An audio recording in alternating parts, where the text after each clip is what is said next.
يوم الهالوين هو يوم بيتم الاحتفال بيه عند الغرب ومؤخرا في البلاد العربية كل سنة، وبنشوف طقوس وملابس وعادات غريبة في اليوم ده.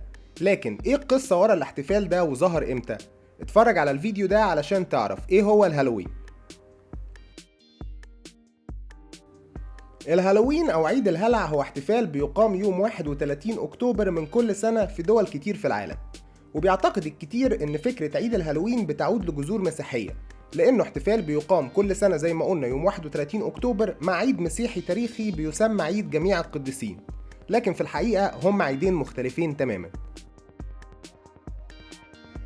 لما دور الباحثين والمؤرخين وراء أصول عيد الهالوين لقوا إن أصول العيد ده بترجع لجذور وثنية، ولقوا في ثقافة الكلتك اللي هم كانوا مجموعة الشعوب اللي بتنتمي للفرع الغربي في مجموعة الشعوب الهندو أوروبية زي مثلا أيرلندا واسكتلندا، وجد في تاريخهم مهرجان الحصاد اللي كان بيشبه في احتفالاته احتفال عيد الهالوين.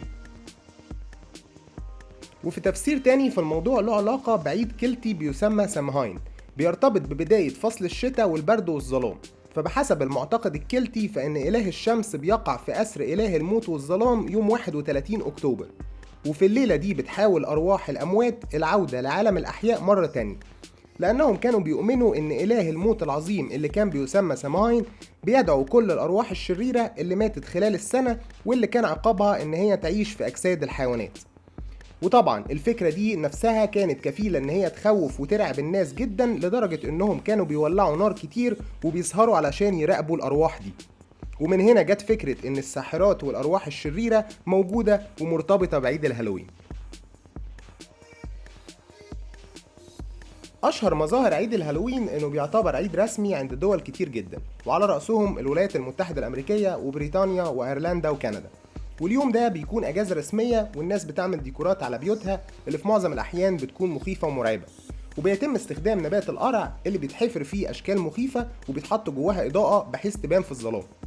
والناس بتلبس ملابس تنكريه في اليوم ده وبيتوجهوا لاماكن يحتفلوا فيها، والاطفال بيتبادلوا القصص المخيفه والمرعبه حسب طقوس العيد، زائد طبعا اشهر طقس من طقوس الهالوين وهو تريك اور تريت او خدعه ام حلوى.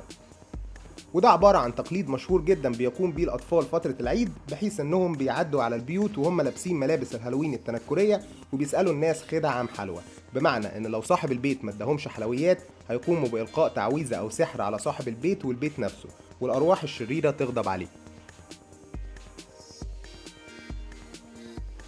ارتبط عيد الهالوين بمصباح القرع أو جاك أولانترن زي ما بيسموه، وبتقول الأسطورة إن شخص كيلتي بيدعى جاك كان كسول جدا وما بيحبش يشتغل ودايما سكران وبيقطع الطريق، وكل ده بسبب وسوسة الشيطان، بس هو كان شخص ذكي جدا. ولما جاك حب إنه يتوب قرر يستدرج الشيطان وأقنعه إنه يطلع معاه فوق شجرة، ولما طلع الشيطان فوق الشجرة رسم جاك صليب على الشجرة، فخاف الشيطان وفضل متعلق فوق الشجرة. ولما مات جاك ما قدرش يدخل الجنة بسبب أعماله، وما كانش له مكان في جهنم برضه، لكن اتحكم عليه بالتشرد الأبدي، وعلشان يشوف في الظلام عطوله شعلة من نار جهنم. وبعد كده في الاحتفالات الخاصة بالهالوين كانت بتستبدل الشعلة دي بجزرة، وبعد كده استبدلها الأمريكان بنبات القرع اللي بعد كده بقوا بيحفروا عليه أشكال ويحطوا جواه نور علشان تبان الشعلة الخاصة بجاك، ومن هنا جت تسمية مصباح القرع أو جاك أولانتر.